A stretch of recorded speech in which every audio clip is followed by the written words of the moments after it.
आपने धन्य कर दिए ऐसी गंदी जगह में आके।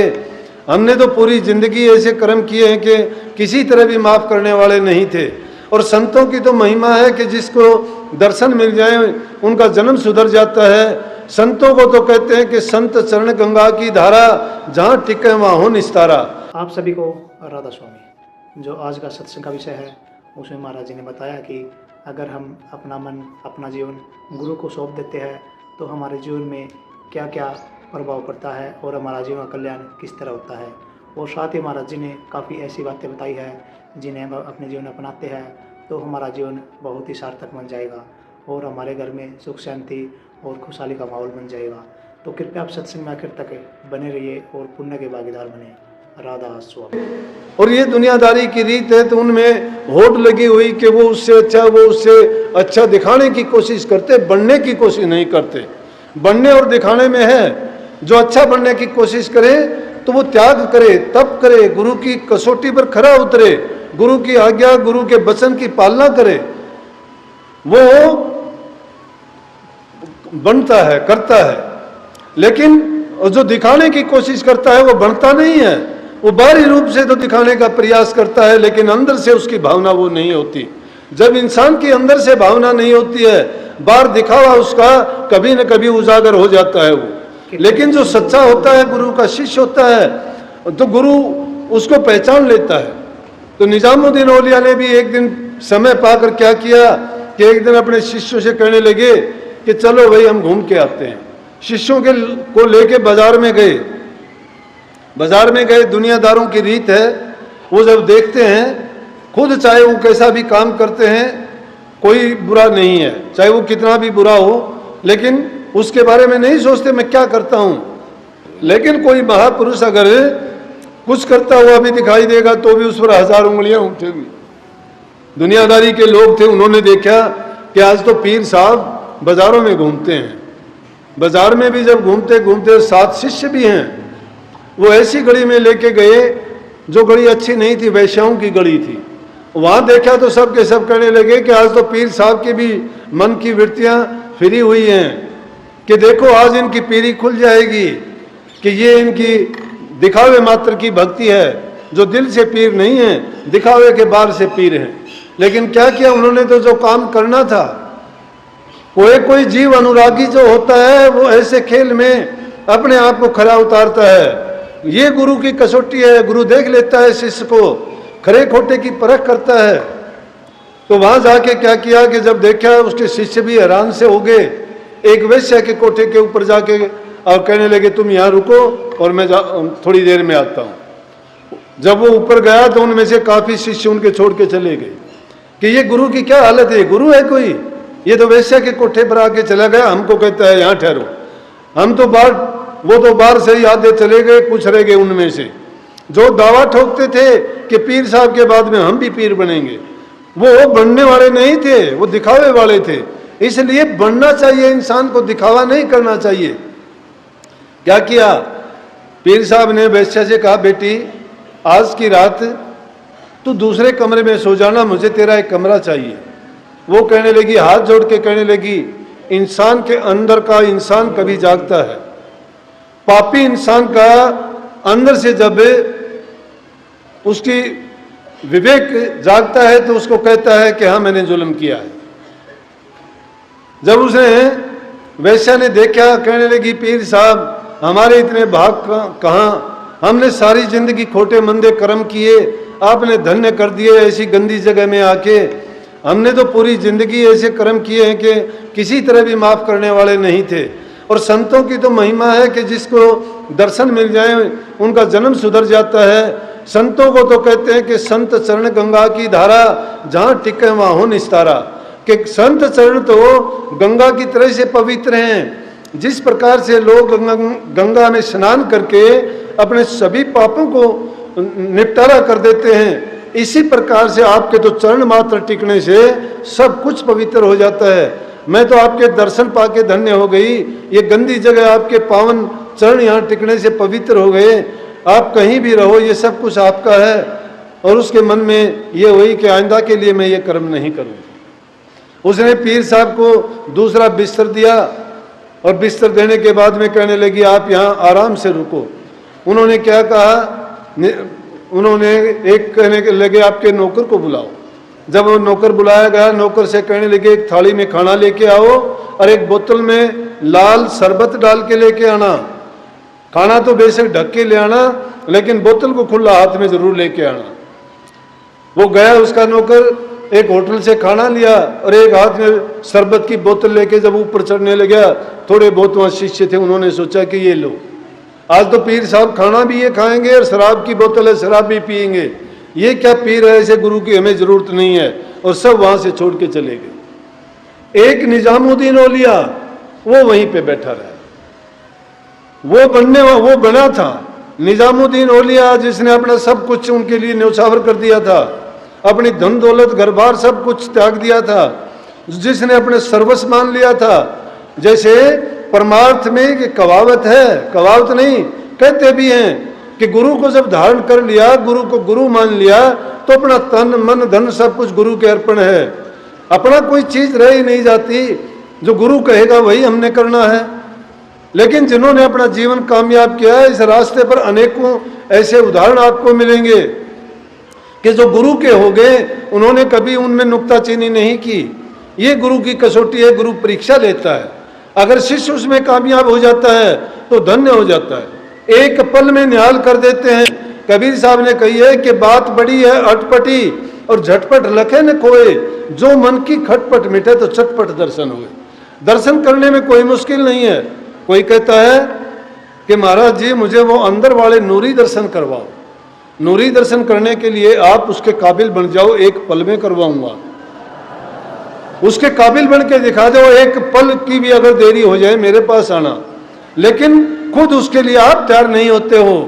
उसके लिए तैयार होने के लिए आपको मेहनत करनी पड़ेगी, तप करना पड़ेगा, त्याग करना पड़ेगा, कष्ट झेलने पड़ेंगे, परीक्षा देनी पड़ेगी, गुरु की कसौटी पर खरा उतरना पड़ेगा। अगर इतना भी तुम्हें संशय है मन में और भ्रम पैदा हो जाता है, एक बार भ्रम पैदा हो गया तो कभी सदियों तक नहीं मिटता। इस उम्र में तो मिटना दूर की बात है।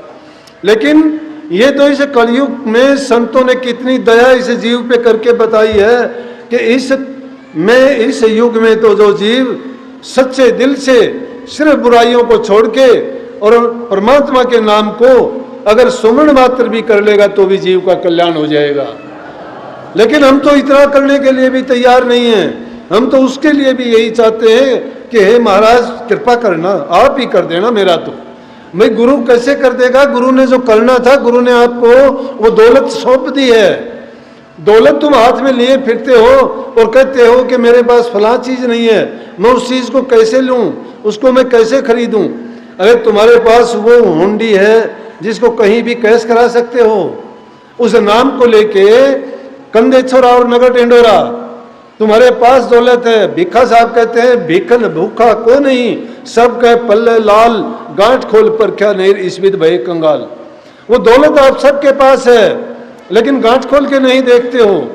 आप बाहरी दुनिया में भागे फिरते हो। बाहरी दुनिया के जो चीज पदार्थ हैं उनके लिए आपकी भाग दौड़ है।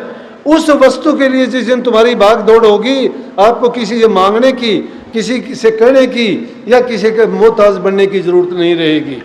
वो तो अंदर में बैठा हुआ आपको बुलाता है कि आओ आओ, लेकिन हम उस गली में झांकते ही नहीं हैं। और जब झांकने का अवसर आता है तो कभी कोई हमें संसारी चीज की खाज हो जाती है, कभी कोई तकलीफ हो जाती है, कभी कोई बीमारी हो जाती है।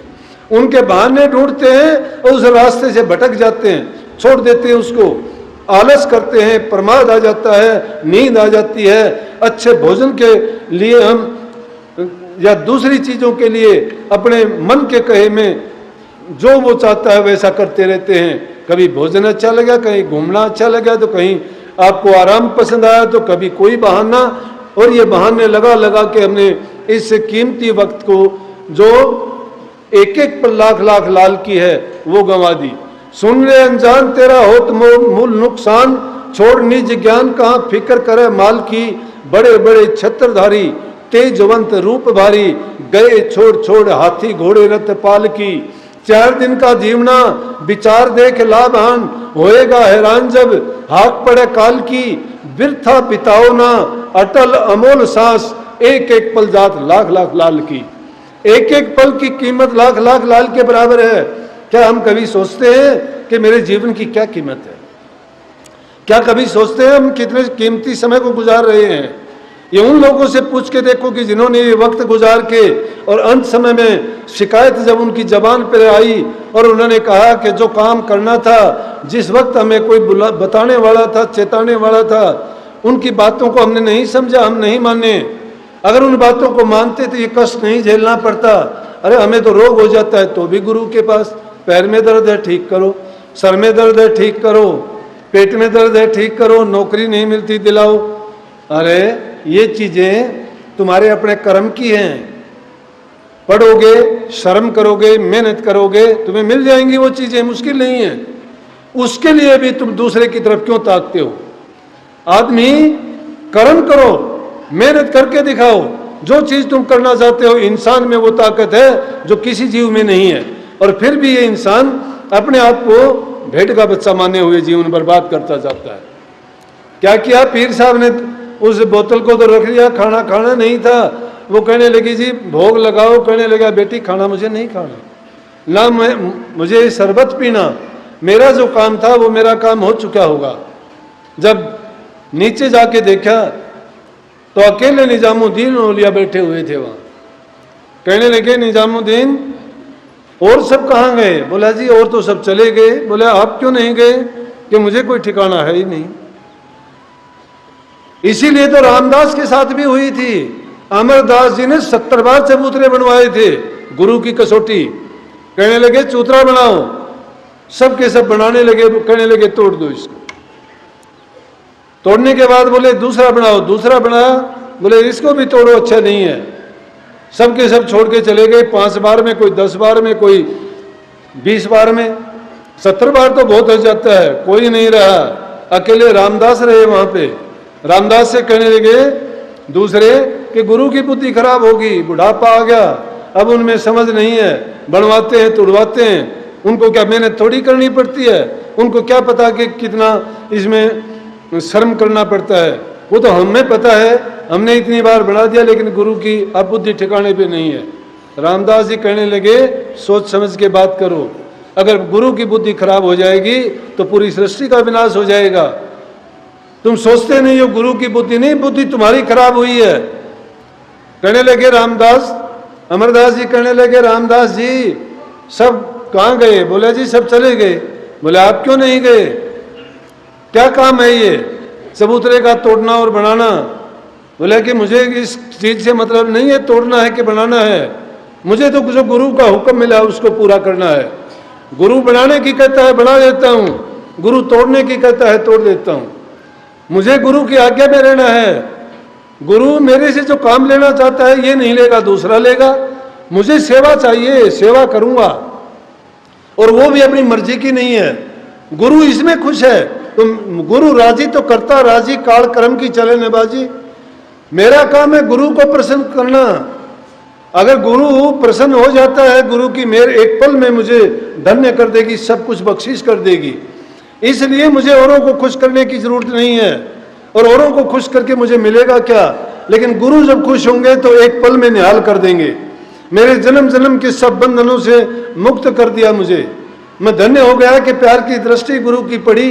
एक बार गुरु ने मुझे जब ये बोल दिया कि धन्य है रामदास कि तूने गुरु की आज्ञा का पालन किया, इससे बढ़ के शिष्य के लिए कोई नाम नहीं होता। लेकिन वो शिष्य क्या है जो गुरु को बुरा कहलवाता है? वो गुरु बुरा नहीं है। कितने ही लोग, कितनी बहन आके मेरे को कई कहती हैं कि जी मेरा घरवाला आपको भी गालियां देता है। मुझे हंसी आती है, भाई मुझे गालियां क्यों देता है? मुझे कभी मिला नहीं, मैं उसको जानता नहीं, वो मुझे जानता होगा तो पता नहीं, लेकिन वो मुझे गालियां नहीं देता, गालियां तू देती है मुझे। क्यों? तू मेरे बारे में कुछ ना कुछ कहती होगी, वो फिर कहता होगा कि उसने हमारा घर बिगाड़ दिया। तुम अगर अच्छे बन के रहो, तुम सही रास्ते पे सही काम करो तो गुरु को तो इनाम मिलेगा। कहेंगे कि धन्य है, ये बल्लू बैठा हुआ है यहाँ पे, दिल्ली पुलिस में है, ये 1 नंबर का बदमाश था, अब नहीं है। मैं इसके गांव में चला गया, आदमी का टाइम होता है, शरण में आया, नाम ले लिया, सारे काम छोड़ दिए। नहीं, इसका ये काम था, आगे आगे ये पीछे पीछे पुलिस, कभी बटोरों पर से कूदता, कभी दीवारों पर से कूदता, कहीं कहीं छिपता, कहीं भागता। जब काफी दिन के बाद लोग भी इसको करने लगे कि अब दिनोदिये के पास क्या करेगा तू जाके, कोई नया काम करना है? बोला कि हाँ, इस बार तो वो मेरा काम करेगा, मैं कुछ नहीं करूंगा। काफी दिन के बाद जब इनके गांव में एक बार गया, ये बोला जी हमारे घर भी चलो। इनके घर गया, मैं घर गया तो इसका बूढ़ा बाप मेरे पैर पकड़ के कहने लगा वाह भाई वाह दिनोदिया, धन हो तू, जुग जुग तेरी औलाद के खेड़े बसियों, मेरे बेटे ने सुधारनिया कोई नहीं था। नीला आपने तो मेरा बेटा सुधार दिया, मैं आपका क्या एहसान मानूंगा, लेकिन सुधारा क्या? इसको कोई पुलिस में के कोई चपरासी भी नहीं लगाने वाला था। दार्जिलिंग गए हुए थे, वहाँ काफ़ी पुलिस वाले थे साथ में, तो वहाँ खड़े खड़े कोई बात हुई, बात होते हुए मैं कहने लगा, मैं बोला भाई पुलिस वाले एक तरफ होना, मैं वो बात बताता हूँ, मैंने तो नहीं किया, मेरे साथ तो गुरु की ताकत रहती है, वो काम करती है मेरा, मैं नहीं करता कुछ, मैं जानता भी नहीं, लेकिन मैं गुरु के निमित्त जब होके करता हूँ ना, गुरु साहब की ताकत मुझे हर पल, हर घड़ी, हर अवस्था में, नींद में, जागृत में, सपन में, सुसुप्ति में हाजिर नाजिर रह के ऐसे काम करती है कि क्या बताऊं मैं देखता ही रह जाता हूं उनकी लीला को मैं देखता रह जाता हूं। पूछने तक का मौका नहीं, कहने तक का मौका नहीं देते, उससे पहले कर देते हैं।